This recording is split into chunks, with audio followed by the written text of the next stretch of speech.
ಅಸ್ವಸ್ಥರಾಗಿರ್ತಕ್ಕಂಥದ್ದು. ಇದಕ್ಕೆ ಪ್ರಸಾದ ಸೇವನೆ ಕಾರಣ ಅನ್ನೋ ಒಂದು ಮಾತುಗಳು ಕೇಳಿ ಬರ್ತಾ ಇರ್ತಕ್ಕಂಥದ್ದು. ಇದ್ರ ಬಗ್ಗೆ ಹೊಸಕೋಟೆ ಶಾಸಕರಾದಂಥ ಶರತ್ ಬಚ್ಚೇಗೌಡರು ನಮ್ಮ ಜೊತೆ ಇದ್ದಾರೆ. ಅವ್ರು ಏನು ಹೇಳ್ತಾರೆ ಈ ಘಟನೆ ಬಗ್ಗೆ ಕೇಳೋಣ. ಸರ್, ಏನಾಗ್ತಾ ಇದೆ ಹೊಸಕೋಟೆಯಲ್ಲಿ? ಒಂದಷ್ಟು ಜನ ಪ್ಯಾನಿಕ್ ಆಗಿದ್ದಾರೆ, ಏನಾಗ್ತಾ ಇದೆ? ಅಲ್ಲ, ಇಲ್ಲಿ ಯಾರು ಕೂಡ ಗಾಬರಿ ಬೀಳಂಥದ್ದು ಅಥವಾ ಪ್ಯಾನಿಕ್ ಆಗಂತ ಅಗತ್ಯ ಇಲ್ಲ. ಯಾಕಂತಂದರೆ ಈಗ ಒಂದು ನಮಗೆ ಸಿಕ್ಕಿರ್ತಕ್ಕಂಥ ಒಂದು ಆಶಾದಾಯಕವಾದಂಥ ಒಂದು ಮಾಹಿತಿ ಏನಂದರೆ, ಈಗಾಗಲೇ ಏನು ಪ್ರಕರಣಗಳು, ದಾಖಲಾತಿಯ ಪ್ರಕರಣಗಳೇನಿದೆ ಈಗಾಗಲೇ ಕಡಿಮೆ ಆಗಿ ನಿಲ್ಲ ಒಂದು ಪರಿಸ್ಥಿತಿಗೆ ಬಂದಿದೆ. ಮತ್ತು ಯಾರ್ಯಾರು ICUಲಿದ್ದಾರೆ ಅವರೆಲ್ಲರೂ ಕೂಡ ಗುಣಮುಖರಾಗಿ ವಾಪಸ್ಸು ವಾರ್ಡಿಗೆ ಡಿಸ್ಚಾರ್ಜ್ ಆಗ್ತಾ ಇದ್ದಾರೆ. ವಾರ್ಡಲ್ಲಿರ್ತಕ್ಕಂಥವ್ರು ಡಿಸ್ಚಾರ್ಜ್ ಆಗಿ ಮನೆಗೆ ಹೋಗ್ತಾ ಇದ್ದಾರೆ. ಆದ್ದರಿಂದ ನಮ್ಮಲ್ಲಿ ಗಾಬರಿ ಬೀಳಂಥದ್ದು ಅಥವಾ ಪ್ಯಾನಿಕ್ ಆಗೋಂಥದ್ದು ಅಥವಾ ಇದು ಇನ್ನೂ ಹರಡುತ್ತೆ ಅನ್ನೋಂಥ ಒಂದು ಏನು ಭಯ, ಹೆದರಿಕೆ ಇದೆ ಜನರ ಮನಸ್ಸಲ್ಲಿ ಬರೋಂಥ ಅಗತ್ಯ ಇಲ್ಲ. ಇವತ್ತು ಎಲ್ಲರೂ ಕೂಡ ಮನೆ ಕಡೆಗೆ ಹೋಗ್ತಾ ಇದ್ದಾರೆ.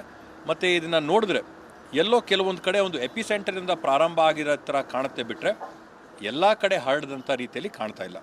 ಸರ್, ಇಲ್ಲಿ ಪ್ರಮುಖವಾಗಿ ಎರಡು ಪ್ರಶ್ನೆ. ಒಂದಷ್ಟು ಜನ ದೇವಸ್ಥಾನಕ್ಕೆ ಹೋಗಿ ಪ್ರಸಾದ ತಿಂದ ಮೇಲೆ ಈ ರೀತಿ ಆಗ್ತಾ ಇದೆ ಅಂತೇಳಿ ಏನು ಹಾಸ್ಪಿಟ್ಲಲ್ಲಿ ಅಡ್ಮಿಟ್ ಆಗಿದ್ದಾರೆ ಅವ್ರು ಹೇಳ್ತಾ ಇರ್ತಕ್ಕಂಥದ್ದು. ಇದರ ಬಗ್ಗೆ ಯಾವ ರೀತಿ ಪರಿಶೀಲನೆ ಆಗುತ್ತೆ ಅನ್ನೋದು ಒಂದು, ಮತ್ತು ಆಸ್ಪತ್ರೆಯಲ್ಲಿ ಚಿಕಿತ್ಸೆ ತಗೊಳ್ತಾ ಇರೋ ಒಂದು ವೆಚ್ಚವನ್ನು ಯಾರು ಭರಿಸ್ತಾರೆ? ಇವತ್ತು ನಾವೀಗಾಗಲೇ ಒಂದು ಚೆಕ್ ಲಿಸ್ಟ್ನ ರೆಡಿ ಮಾಡಿಕೊಂಡು ನಮ್ಮ ಆರೋಗ್ಯ ಇಲಾಖೆ ಕಡೆಯಿಂದ ಆ ಚೆಕ್ ಲಿಸ್ಟ್ ಮುಖಾಂತರವಾಗಿ ಮಾಹಿತಿಗಳ ಸಂಗ್ರಹಣೆಗೆ ಪ್ರಾರಂಭ ಮಾಡಿದ್ದೀವಿ. 135 ಯಾರು ಅಸ್ವಸ್ಥರು ಬಂದಿದ್ದಾರೆ ಅವರೆಲ್ಲರ ಹತ್ರ ಕೂಡ ಮಾಹಿತಿನ ನಾವು ಕಲೆ ಹಾಕೋಂಥ ಪ್ರಯತ್ನಗಳನ್ನ ಈಗಾಗಲೇ ನಾವು ಮಾಡ್ತಾಯಿದ್ದೀವಿ.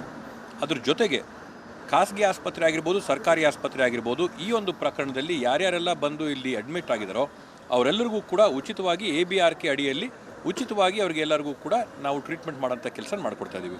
ಸರ್, ಮತ್ತೊಂದು ಈ ಘಟನೆ ಬಗ್ಗೆ ಆರೋಗ್ಯ ಸಚಿವರು ಏನು ಹೇಳಿದ್ದಾರೆ, ಮತ್ತು ಒಬ್ಬರು ಸಾವನ್ನಪ್ಪಿದ್ದಾರೆ. ಒಂದು ವೇಳೆ ಅವರ ಸಾವಿಗೆ ಕಾರಣ ಏನು, ಈ ಒಂದು ಫುಡ್ ಪಾಯ್ಸನಿಂಗ್ ಆ ದೇವಸ್ಥಾನಗಳಲ್ಲೇ ಅಂತ ಗೊತ್ತಾದರೆ ಅವ್ರಿಗೆ ಏನು ಪರಿಹಾರ ಇದೆ? ಇವತ್ತು ನಾನು ಆರೋಗ್ಯ ಸಚಿವರ ಹತ್ರ ಈಗಾಗಲೇ ಮಾತಾಡಿದ್ದೀನಿ. ಅವರು ಸರ್ಕಾರದ ಕಡೆಯಿಂದ ನೋಡಿಕೊಂಡು ಯಾವೊಂದು ಪರಿಹಾರ ಕೊಡಬೇಕನ್ನೋದ್ರ ಬಗ್ಗೆ ಅವರು ಮಾಹಿತಿನ ಹಾಕ್ತಾರೆ. ವೈಯಕ್ತಿಕವಾಗಿ ನಾನು ಆ ಕುಟುಂಬಕ್ಕೆ ನನ್ನ ಕಡೆಯಿಂದ ಈಗಾಗಲೇ ಪರಿಹಾರನ ಘೋಷಣೆ ಮಾಡಿದ್ದೀನಿ. ಪರಿಹಾರ ನಾನು ಅವ್ರಿಗೆ ಕುಟುಂಬಕ್ಕೆ ಕೊಡ್ತೀನಿ. ನಾನು ಈ ರೀತಿಯಾದಂಥ ಪ್ರಕರಣಗಳು ಮುಂದೆ ಆಗಬಾರ್ದು ಅಂತಂದರೆ ನೀವು ಹೇಳ್ದಂಗೆ ಸುದೀರ್ಘವಾದಂಥ ಒಂದು ತನಿಖೆ ಆಗಬೇಕಾಗುತ್ತೆ. ಎಲ್ಲಿಂದ ಇದು ಪ್ರಾರಂಭ ಆಯಿತು, ಯಾಕೆ ಪ್ರಾರಂಭ ಆಯಿತು ಅಂತೇಳಿ ನಿರ್ದಾಕ್ಷಿಣ್ಯವಾದಂಥ ಎಲ್ಲ ಕ್ರಮಗಳು ಕೂಡ ಕೈಗೊಳ್ಳೋದಕ್ಕೆ ಈಗ ನಾವಾಗಲೇ ಸೂಚನೆ ಮಾಡಿದ್ದೀವಿ. ಹೇಳಿದ್ರಲ್ಲ, ಇದು ಶಾಸಕರ ಮಾತು. ಏನು ಈಗಾಗಲೇ ಚಿಕಿತ್ಸೆ ಪಡಿತಾ ಇರತಕ್ಕಂಥವರ ವೆಚ್ಚವನ್ನು ಸರ್ಕಾರವೇ ಭರಿಸುತ್ತೆ. ಜೊತೆಗೆ ಮೃತರಾಗಿರೋರಿಗೆ ನಾನು ವೈಯಕ್ತಿಕವಾಗಿ ಏನು ಇದು ಕೊಟ್ಟಿದ್ದೀನಿ. ಜೊತೆಗೆ ಅದರ ಜೊತೆಗೆ ಇದರ ಯಾಕೆ ಈ ರೀತಿ ಆಗ್ತಾ ಇದೆ ಅನ್ನೋದ್ರ ಬಗ್ಗೆ ಸಮಗ್ರ ತನಿಖೆ ಆಗುತ್ತೆ ಅನ್ನೋ ಮಾತನ್ನು ಶರತ್ ಬಚ್ಚೇಗೌಡರು ಹೇಳ್ತಾ ಇರ್ತಕ್ಕಂಥದ್ದು. ವಿಡಿಯೋ ಜರ್ನಲಿಸ್ಟ್ ಮುಖೇಶ್ ಜೊತೆ ನಾಗರಾಜ್ BF ಚಂದ್ರ, ರಿಪಬ್ಲಿಕ್ TV ಕನ್ನಡ, ಹೊಸಕೋಟೆ.